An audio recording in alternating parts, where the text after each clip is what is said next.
move to the topic of discussion, which is tax analysis. Lady?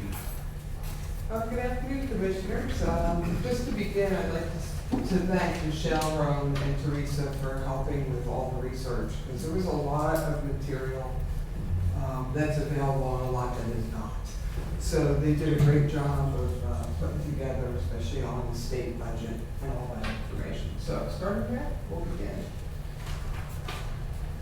The presentation is going to address the disparity in state funding between the taker and maker counties as appeared in an article titled "Who Are the Biggest Makers and Takers of PA Tax Dollars Analysis." And it's going to distinguish the differences between maker and taker counties and define what factors determine prosperity.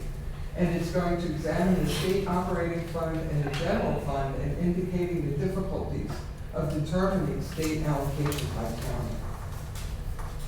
So we'll begin with what factors define prosperity. According to Hamilton's project's Vitality Index, prosperity is a measure of a place's economic and social well-being, and it combines the following factors: a county's median household income, the poverty rate, the unemployment rate, prime age employment rate, life expectancy, and housing vacancy rate. This group, the Hamilton Project, took counties across the country and nationally, and then they ranked them on those very factors. So as you can see, you have the national, you have Pennsylvania, Cumberland County, Dauphin County, I figured I'd take a very close neighbor, and Philadelphia County. And Cumberland County comes in highest on all factors, in a good way. The poverty rate is, and this information came about 2017, 2016.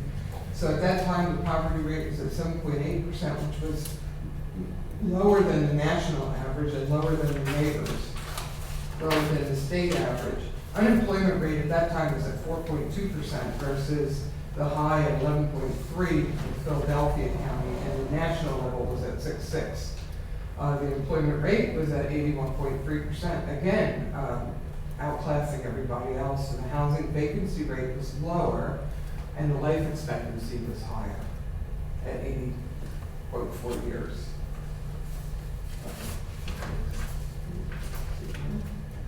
Froze on me.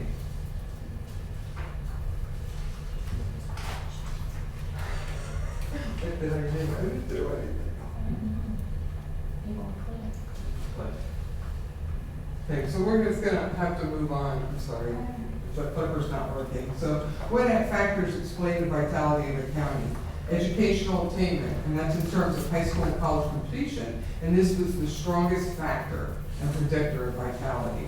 Counties that were highly innovative in the mid-70s, as measured by patent activity, are still active today. Places with higher population density in 1980 fared better than today. Interestingly, the vitality indices are quite stable, showing persistence from 1980 and onward. It's pretty interesting. And counties that had a high share of manufacturing in 1980, or counties with a high concentration of employment in one industry, tended to fare worse over time. And continuing on the economic disparities, there's quality of investments on a state level. Struggling states have difficulty paying for such investments, and that leaves limited economic opportunity for residents. And a decline in migration rates. A low and falling mobility can play a role in exacerbating economic disparities between places and in slowing the rate of convergence. Declining migration also makes it likely that benefits of place-based policies will reach local residents rather than being captured by those who move into a struggling location or by the landowners.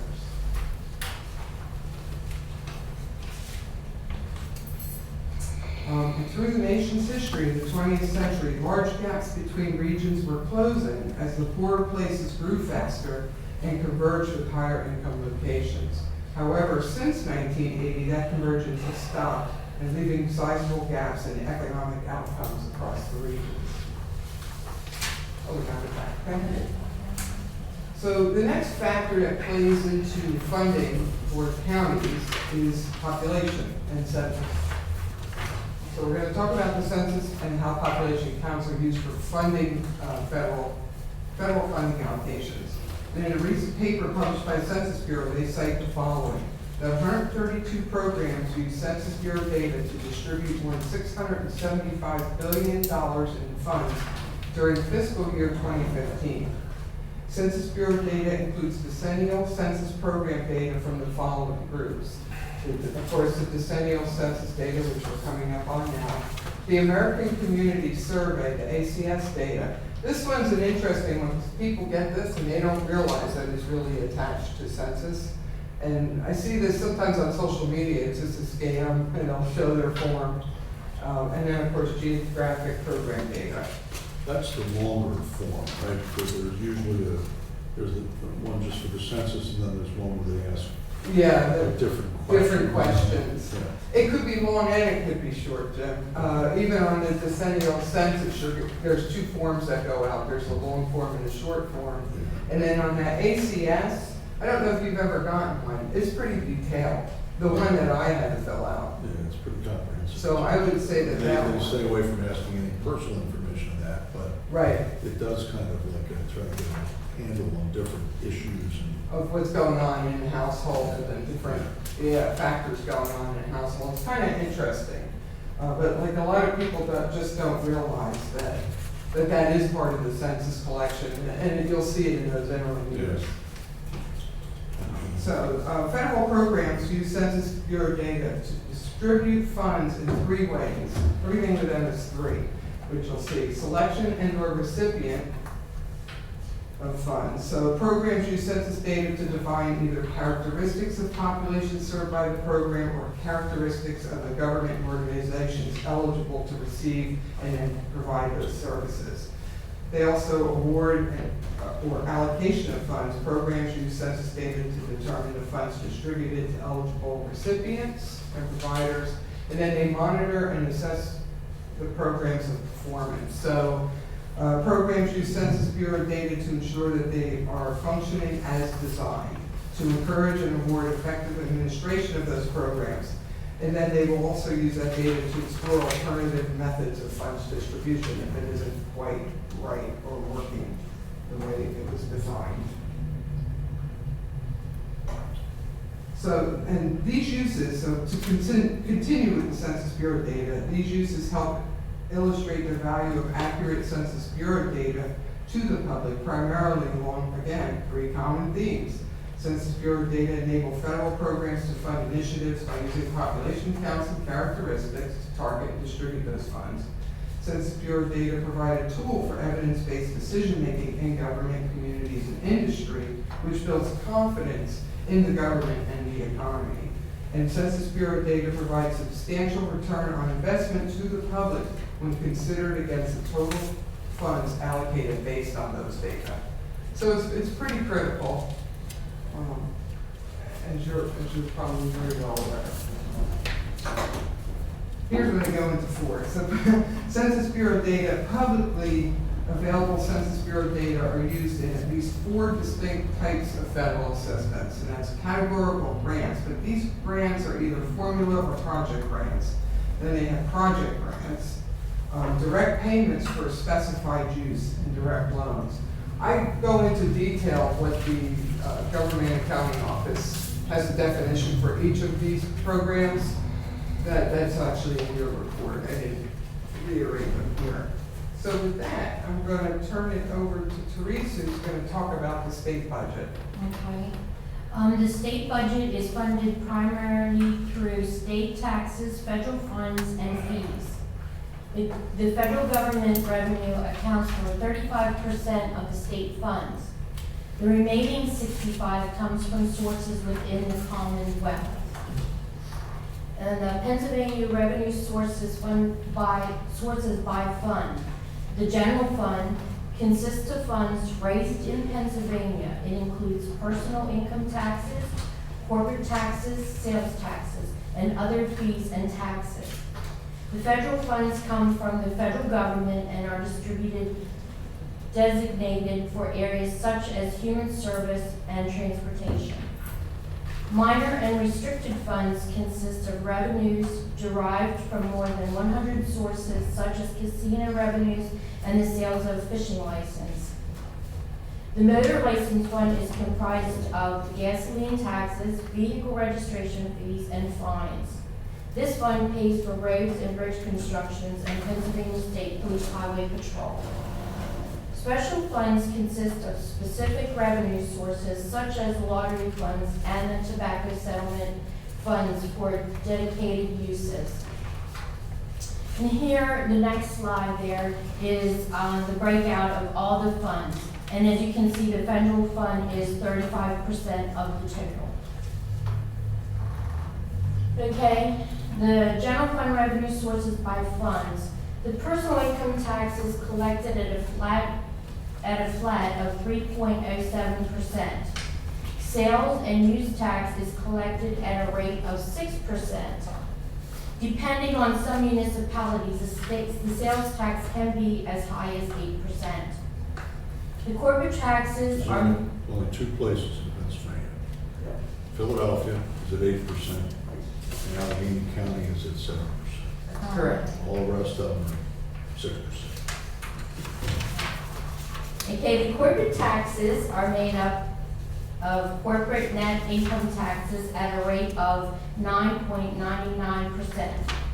Other taxes include the cigarette and alcohol taxes, which is 4%, the inheritance tax, 3%, the realty transfer tax, 2%, and non-taxable revenue, 2%.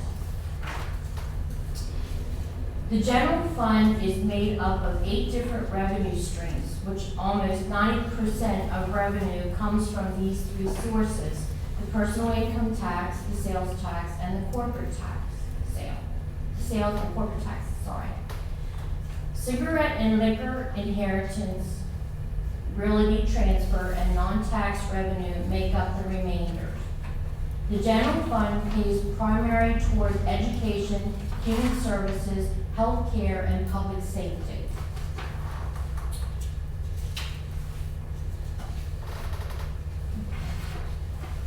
Cumberland County and state budget revenues.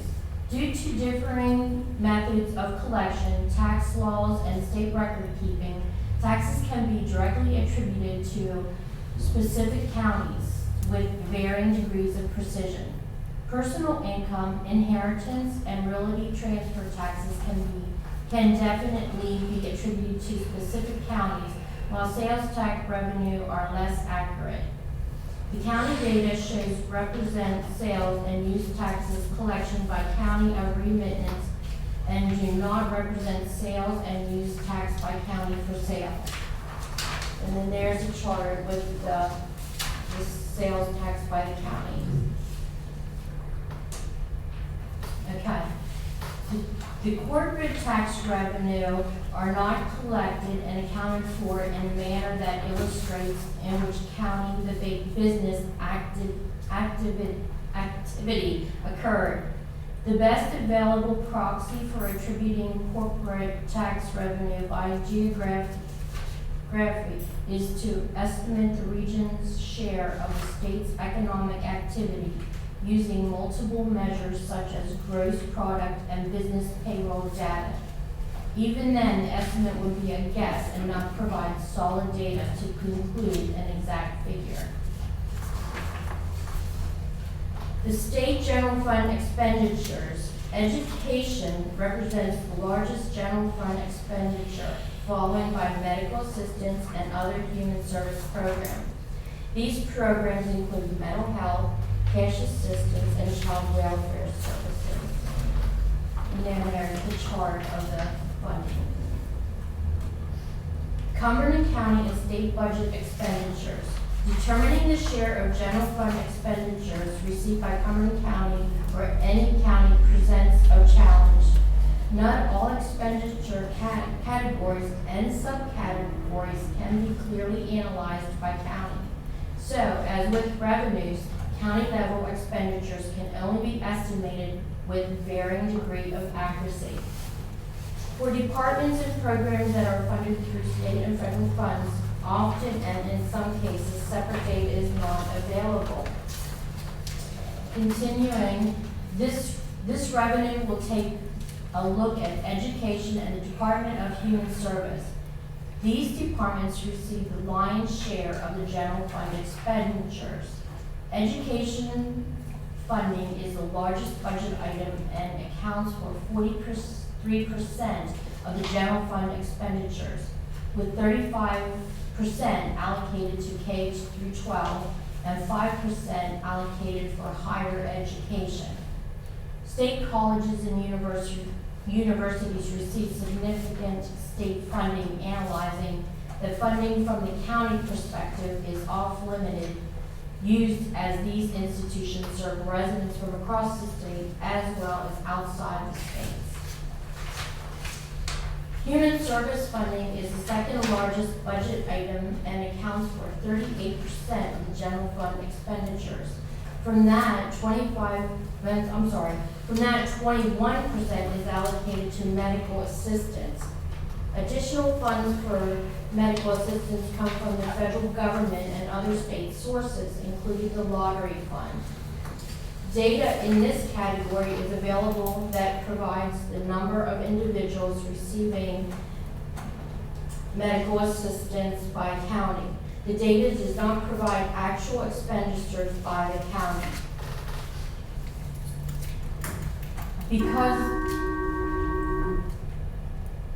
Because the amount spent per person varies. That's a lie detector, just so you know.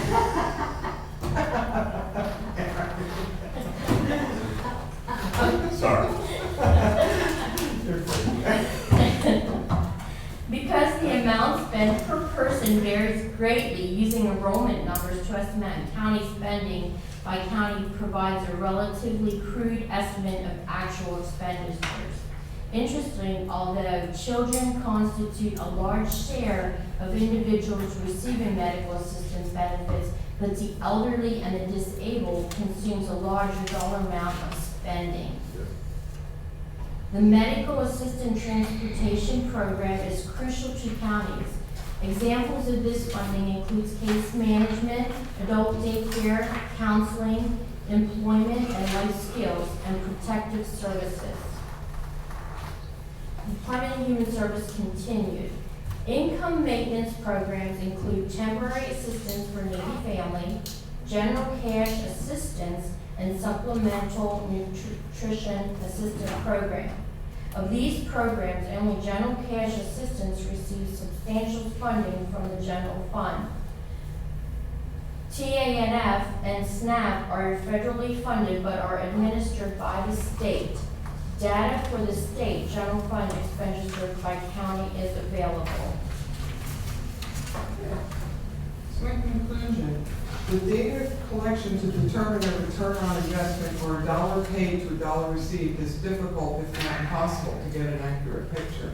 It's due to, many factors, one of which is the funding formulas. They're different for each program, they're different in each state, they're different, for each county, and it's based on population, it's based on need. So excluding data, like what was in that article, such as federal funding, sales taxes, and corporate taxes paid leave large gaps in the funding picture. For the takers, it's important to note that state aid to rural counties is necessary for their very survival. In the more populous taker counties, the funding is higher in terms of dollars, but so too are the demands for services. Taker counties tend to be centered around large urban centers with higher unemployment, struggling school districts, higher poverty rates, and lower vitality scale ranking. Corporations and manufacturing tends to concentrate in counties surrounding larger urban centers and then pay a large share of the taxes contributing to the general fund, which is then reallocated statewide to both the maker and the taker counties.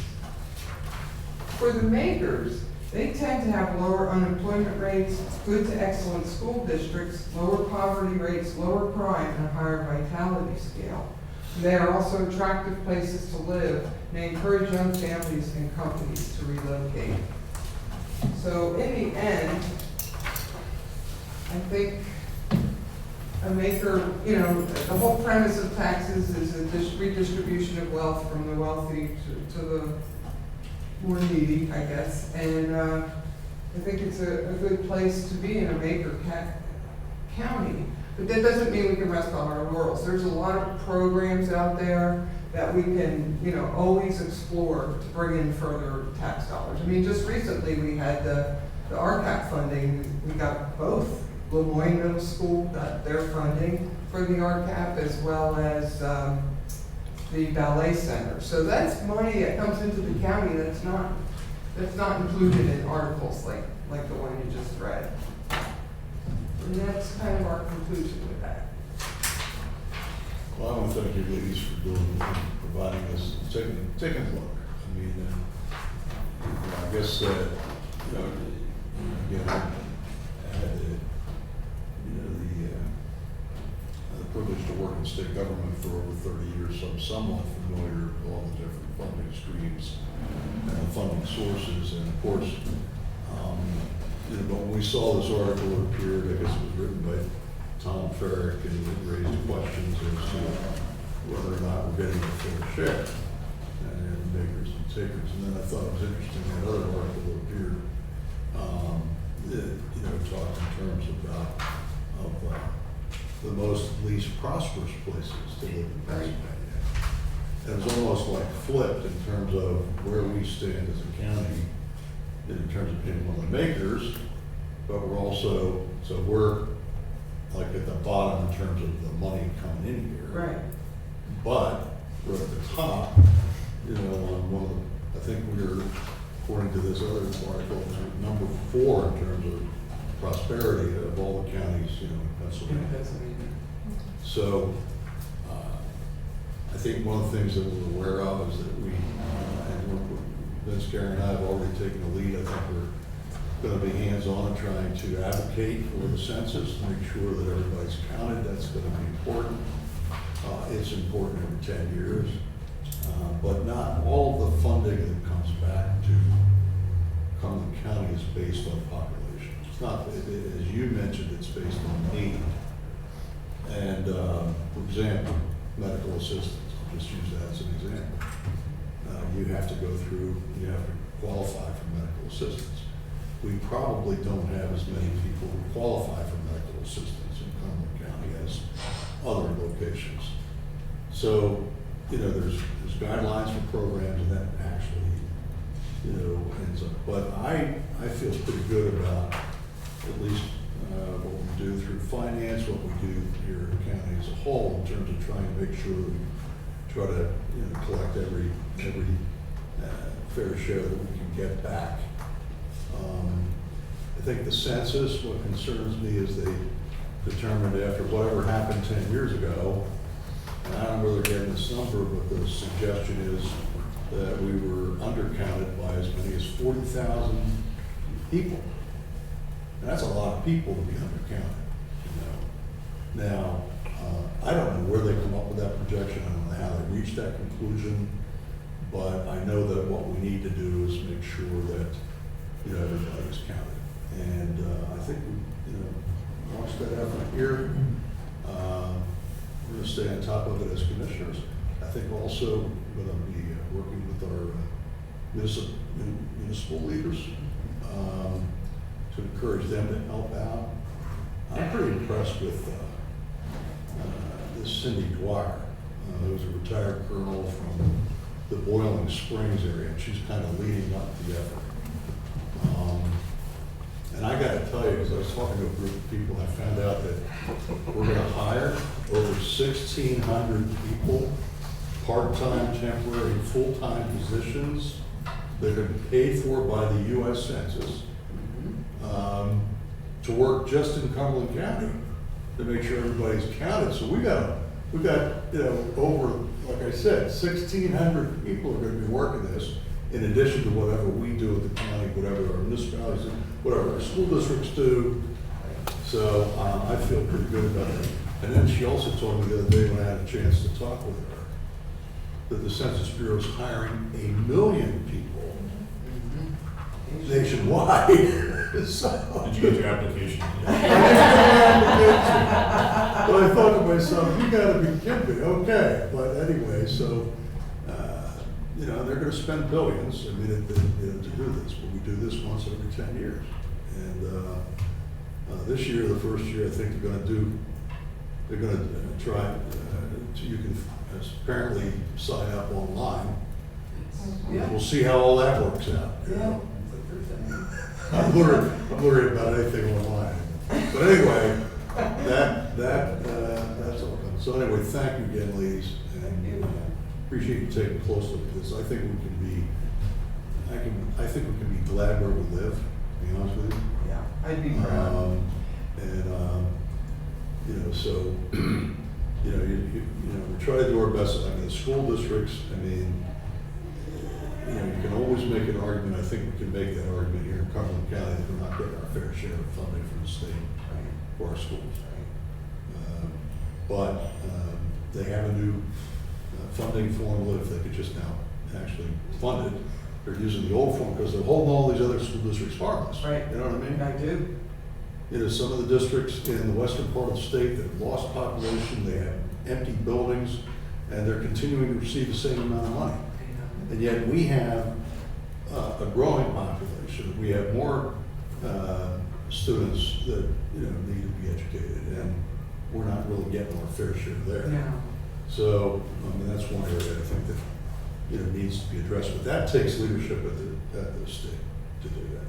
And in any event, I think we're in pretty good shape compared to the rest of the world, and we can be thankful we live in Cumberland County.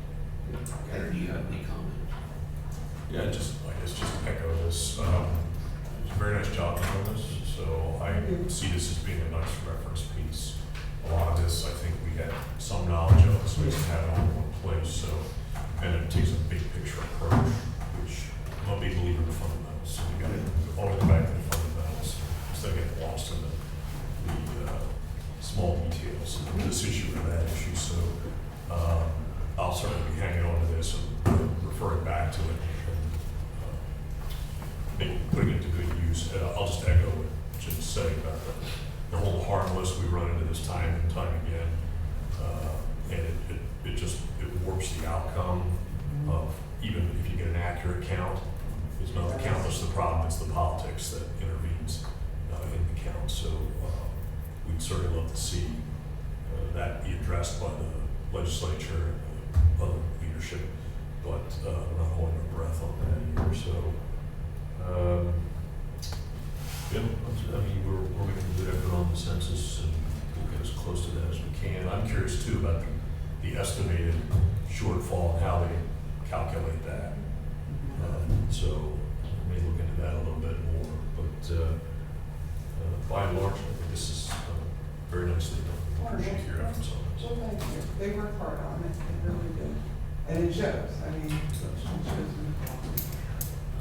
What's interesting too is the two articles that we were referring to. One that indicates Cumberland County is the fourth most prosperous county in the state. And also looking in that article where I look at other higher up in the scale prosperous counties, Bucks County, Southeast. And then you look at the other article where it says who's getting the most state tax money in return, it seems those counties that are most prosperous are more of the makers than the takers. And it makes sense. If you look at Philadelphia, which is one of the takers, biggest takers, if not the biggest taker, there's three reasons for that. One, they have large school districts, almost 200,000 enrolled. Unfortunately, they have a high percentage of poor people. And third, they're the biggest transportation hub in the state with SEPTA. And we know how SEPTA operates. So to me, it makes sense. You know, Cumberland County, we have low unemployment. We don't have a big urban center. We got great school districts, low poverty, low crime, low high on that vitality scale. So it makes sense to me where these numbers are falling. Plus, another comment was made, corporate revenue, you just can't piece it by county the way it's spread out in that, you know, so you really have to look at these articles if, you know, there is more to it than just black and white stuff. County's doing pretty well. And thank you, ladies, for putting this together, because it pretty much confirms that. Great, I'm glad it answered your questions, and of course, if you had any questions, I'd be happy to answer them, even if you think about them later. Be happy to, and, you know, it's kind of interesting, that Hamilton project, if you go on their website, it's really interesting. That's where a lot of the data came on the prosperity, but it was very interesting, and you could pick the counties, you could pick the states, and do all these comparisons, which I just thought was fascinating, you know, because you might have in your head it's one way, and then find out that indeed it might not be, so it was really interesting. But thank you for the opportunity to present to you, and thank you, Michelle, is not here, but thank you, Michelle, to the EPA, and to Teresa. Staff have any questions, comment? Okay. Oh, thank you, Dan. Thank you, ladies. Thank you. Do you have any other business we want to discuss? I'd like to bring up one item, if I may, and that's, Sam, you know you can go on, but Wolf Bridge, apparently, we're getting some calls, other people are getting some calls. And from what we can gather from Kirk is that PennDOT informed us about a reimbursement agreement that has expired, and we need to get a new one or amend the one that we have. But we're trying to find out what's going on with Hurtsville Bridge. It sounds, well, I know that the county has done everything it has followed its procedures, it's completed everything it has to do. But this bridge has been, I think, shut down nearly 6 years. We need to find out what's going on here. I think I did see an email where, did you respond, or one of you responded and said about getting in touch with, Representative Klein, and then Kirk said to hold off on that for at least a couple of days. Oh, it's been a couple of days. Actually, I think it's been, I think Vince.